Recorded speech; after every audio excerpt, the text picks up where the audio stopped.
Hello students, welcome to my YouTube channel K coaching classes. Dear students, आज हम लोग पढ़ेंगे खगोलीय दूरदर्शी। ठीक है, खगोलीय दूरदर्शी क्या होती है, इसका जो कार्य होता है, मेन वर्क देख लो। इसका जो वर्क होता है वो क्या करता है, इसका काम होता है बहुत दूर की चीज़ों को देखना, जैसे कि खगोलीय पिंडों को देखना। ठीक है, खगोलीय पिंडों को देखने के काम आती है, खगोलीय पिंडों को या फिर बहुत दूर की चीज़ों को। ठीक है, बहुत दूर की चीज़ों को। तो खगोलीय पिंडों जैसे कि सूर्य हो गया, और इसके अलावा आपका तारे हो गए, चंद्रमा हो गया, ग्रह हो गए, इन सब का अवलोकन करने के लिए, इनको देखने के लिए हम लोग खगोलीय दूरदर्शी का प्रयोग करते हैं। ठीक है, दूरदर्शी जो होती है बेसिकली ये किसी भी चीज़ का बहुत ही स्पष्ट प्रतिबिंब, साफ सुथरा प्रतिबिंब स्पष्ट दर्श की न्यूनतम दूरी पर बना देता है। और ये वस्तुओं को बड़ा नहीं करता है, क्योंकि सूर्य बहुत बड़ा होता है, उसका और बड़ा कर देगा तो हमको दिखाई ही नहीं देगा। ठीक है, वो दूर स्थित वस्तुओं को पास में ला करके स्पष्ट प्रतिबिंब दिखाता है खगोलीय दूरदर्शी। अब इसमें क्या होता है, इसकी संरचना क्या होती है, देखो संरचना आप स्वयं लिख लोगे, बस मैं समझा देता हूँ। ठीक है, देखो इसकी संरचना के लिए आपको यह समझना होगा कि इसमें भी एक नली होती है, और इस नली के ऊपर एक लेंस आगे की ओर लगा होता है जो कि उत्तल लेंस होता है, और ये बड़ा लेंस होता है। ठीक है, क्योंकि दूर है वस्तु तो उसमें बहुत सारा प्रकाश होगा, बहुत दूर से आने वाली वस्तु का प्रकाश बहुत ज़्यादा होता है, तो उस प्रकाश को कैप्चर करने के लिए, लाइट को कैप्चर करने के लिए, एब्जॉर्ब करने के लिए, या कह लो अवशोषित करने के लिए बड़ा लेंस होना चाहिए। ठीक है, इसलिए हम बड़े उत्तल लेंस का प्रयोग करते हैं, जिसे हम कहते हैं अभिदृष्टक लेंस। ठीक है, इसे कहते हैं अभिदृष्टक लेंस। और नेत्र के पास जो रहता है वो छोटा होता है, उसे हम लोग कहते हैं नेत्रिका लेंस। ठीक है, ये छोटा होता है और इसकी फोकस दूरी भी कम होती है। ठीक है, तो ये हो गया आपका अभिदृष्टक लेंस, ये हो गया अभिदृष्टक लेंस।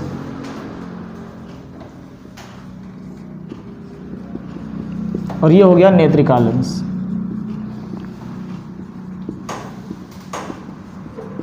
अब यहाँ पर हमेशा की तरह एक वस्तु रखेंगे।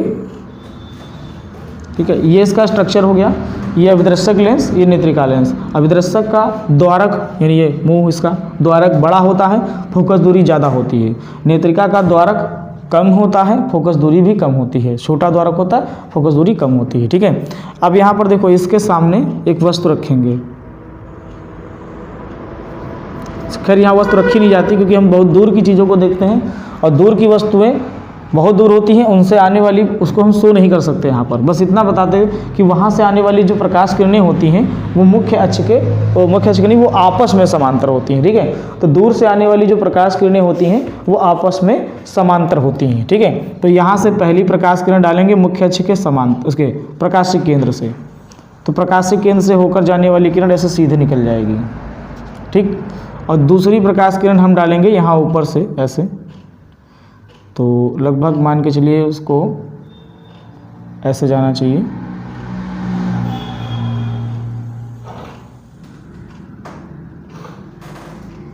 इस तरीके से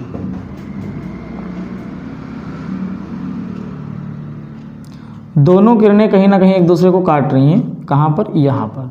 ठीक है, तो वस्तु से आने वाली प्रकाश किरणें जो थी उनका प्रतिबिंब हो जाएगा, ये वस्तु मान लेते हैं ए बी थी, तो ये हो जाएगा ए डैश बी डैश, ए डैश बी डैश। तो ए डैश बी डैश क्या हो जाएगा, प्रतिबिंब हो जाएगा सामने वाली वस्तु का, और ये वास्तविक उल्टा प्रतिबिंब होगा। ठीक है, ये प्रतिबिंब हमको नहीं दिखाई देता है। यहाँ से हम फिर से डालेंगे प्रकाश किरणें। किस तरीके से डालेंगे, तो देखो ध्यान से। पहली प्रकाश किरण डालेंगे मुख्य अक्ष के समांतर, ये वाली, जो कि यहाँ फोकस होगा, वहाँ से होकर चली जाएगी इस तरीके से। दूसरी प्रकाश किरण हम डालेंगे यहाँ से। ठीक है, ये ओ, ये ई, इसको कहते हैं प्रकाशिक केंद्र, ये इसका प्रकाशिक केंद्र। प्रकाशिक केंद्र को जाने वाली किरण सीधी निकल जाती है, तो ये सीधे निकल जाएगी इस तरीके से। आया समझ में?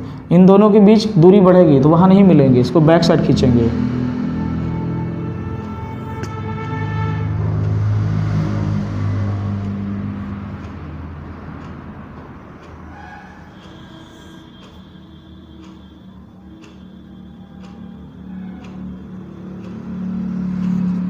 ये दोनों ने यहाँ एक दूसरे को काटा है, ये हो जाएगा बी डबल डैश, और ए डबल डैश ठीक इसके सामने बनेगा यहाँ पर,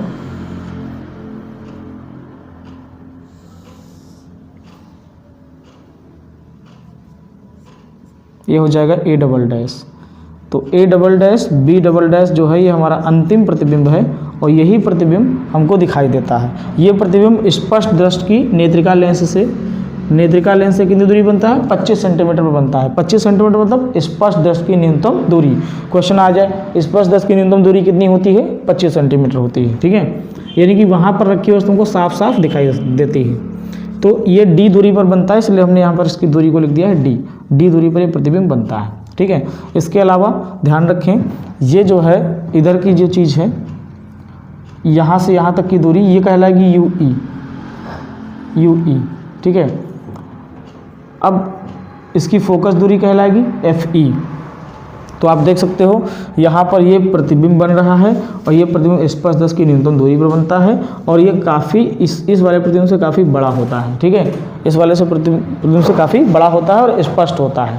कोई दिक्कत है? समझ में आया? ठीक है, अब इसके बाद में क्या करेंगे? इसकी आवर्धन क्षमता निकालेंगे। ठीक है, तो सबसे पहले इस चित्र को आप बना लो। क्रिया विधि मैंने बता दिया, वही है जैसे कि प्रकाश किरणें चलती हैं तो काटती हैं, पूरा मतलब जैसे हम समझा रहे हैं ऐसे आपको क्रिया विधि में बना के लिखना है। ठीक है, अब यहाँ पर जैसे अगर हम बात करें कि इसकी आवर्धन क्षमता, ठीक, तो इसकी आवर्धन क्षमता निकालने के लिए आपको एक फार्मूला लगाना होता है। मेन फार्मूला जो होता है आवर्धन क्षमता का वो होता है, यहाँ से आवर्धन क्षमता हेडिंग डालेंगे, संरचना हटा देते हैं। ठीक है, तो यहाँ से एक हेडिंग डालेंगे आवर्धन क्षमता।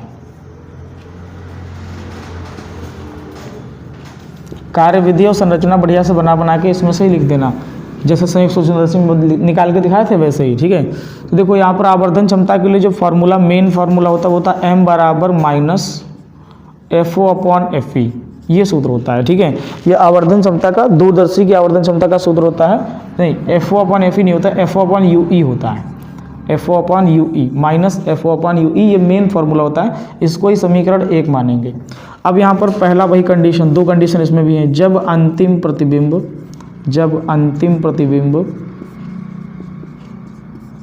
D पर बने, ठीक है, यानी कि स्पष्ट दृष्टि की न्यूनतम दूरी पर बने, तो उस कंडीशन में क्या करते हैं? उस कंडीशन में F बराबर तो FE रहता है, ठीक है, और U बराबर UE रहता है और V बराबर माइनस D हो जाता है। ये भी माइनस में ही रहेगा, तो यहाँ पर वैल्यू रख दो वही 1 अपॉन FE बराबर 1 अपॉन V की जगह minus D minus 1 upon U, minus minus plus हो जाएगा 1 अपॉन U। हमें मान निकालना है 1 अपॉन U का, क्योंकि यहाँ FO है, यहाँ गुणे में 1 छुपा हुआ है। 1 अपॉन UE का मान निकालना है, तो कोई टेंशन नहीं, इसको इधर ट्रांसफ़र कर देंगे तो आ जाएगा 1 अपॉन UE बराबर 1 अपॉन FE और प्लस ये आ जाएगा 1 अपॉन D। किंतु इस तरह अच्छा नहीं लग रहा है, इसलिए हम इसको सभी को ऊपर D से गुणा कर दें क्या? नहीं, D से गुणा कर दे तो नहीं ठीक लगता है। यहाँ पर ये FE हो गया, ठीक है, कोई टेंशन नहीं। इस वाले मान को हम क्या करेंगे? यहाँ पर रखेंगे, इस वाले मान को हम इस वाले में रखेंगे। ठीक है, तो चलो समीकरण 1 में इसकी वैल्यू को रखते हैं। यहाँ से लिखेंगे समीकरण 1 से, ठीक है, समीकरण 1 में इस मान को रखेंगे तो आ जाएगा m बराबर माइनस FO बाहर रहेगा और 1 अपॉन UE की जगह ये लिख देंगे पूरा। ठीक है, 1 upon FE plus 1 upon D, ये हो जाएगा। अब यहाँ पर करना ये है कि ऊपर नीचे हमको FE से गुणा कराना है, FE से ऊपर भी FE से नीचे भी। ठीक है, तो m बराबर माइनस FO, ये वाला FE बाहर यहाँ कर लेंगे, FE आ जाएगा बाहर। ठीक है, और ये वाले FE से अंदर गुणा हो जाएगा, तो ऊपर FE और नीचे भी FE। ठीक है, यहाँ पर ऊपर FE हो जाएगा, नीचे D हो जाएगा, FE अपॉन D। यहाँ से देखो FE से FE कट गया। ठीक है, तो m बराबर आ जाएगा माइनस FO अपॉन FE और यहाँ आ जाएगा 1 प्लस FE अपॉन D। बस ये है स्पष्ट दृष्टि की न्यूनतम दूरी वाला फार्मूला। ठीक है, और दूसरी इसकी जो कंडीशन होती है वो होती है जब प्रतिबिंब अनंत पर बने, जब अंतिम प्रतिबिंब कहाँ पर बने? अनंत पर बने। ठीक है, उसके लिए हम लोग क्या करते पता है आपको? यहाँ पर इस वाली डेरिवेशन जब कर रहे थे यहाँ पर आप D ले रहे थे, यहाँ अनंत ले लेंगे, अनंत ले लेंगे तो ये पूरा पद हट जाएगा, आएगा 1 अपॉन FE बराबर 1/UE, मतलब जहाँ पर 1/UE लिखा है वहाँ पर 1/FE लिख सकते हैं। ठीक है, तो आ जाओ वापस उसी फार्मूले में, समीकरण 1 में यहाँ पर आ जाते हैं। तो m बराबर आप लिखेंगे समीकरण 1 से, ठीक है, समीकरण 1 से। तो समीकरण 1 में आ जाएंगे तो आ जाएगा m बराबर -FO अपॉन में UE, तो 1/UE, 1/UE की जगह 1/FE लिखेंगे तो अपॉन में FE हो जाएगा। ये फार्मूला तब लगता है जब प्रतिबिंब अनंत पर बनता हो। ठीक है, तो ये था खगोलीय दूरदर्शी, और ये थे खगोलीय दूरदर्शी की संरचना, उसकी कार्यविधि, ठीक है, क्रियाविधि, और इसकी ये आवर्धन क्षमता कैसे निकालते हैं। समझ में आई बात। तो दोनों टॉपिक हो गए, संयुक्त सूक्ष्मदर्शी भी हो गया और खगोलीय दूरदर्शी भी हो गया। अब एक रह गया है परावर्तनीय दूरदर्शी, उसको आप समझ लोगे, उसका केवल चित्र ही पेपर में पूछ सकता है। ठीक है, तो उसको एक बार पढ़ लेंगे अच्छे से तो वो समझ में आ जाएगा, उतना टफ है नहीं। ठीक है, समझ में आया अच्छे से, अगर टाइम मिला तो मैं उसको वीडियो को बना दूंगा। ठीक है, अभी तो बात ये है कि वेरी मोस्ट इंपॉर्टेंट टॉपिक्स बनाए जा रहे हैं, सारी फिजिक्स तो नहीं पढ़ाई जा सकती 1-2 दिन में। ठीक है, इसलिए इसको नोट कर लीजिए।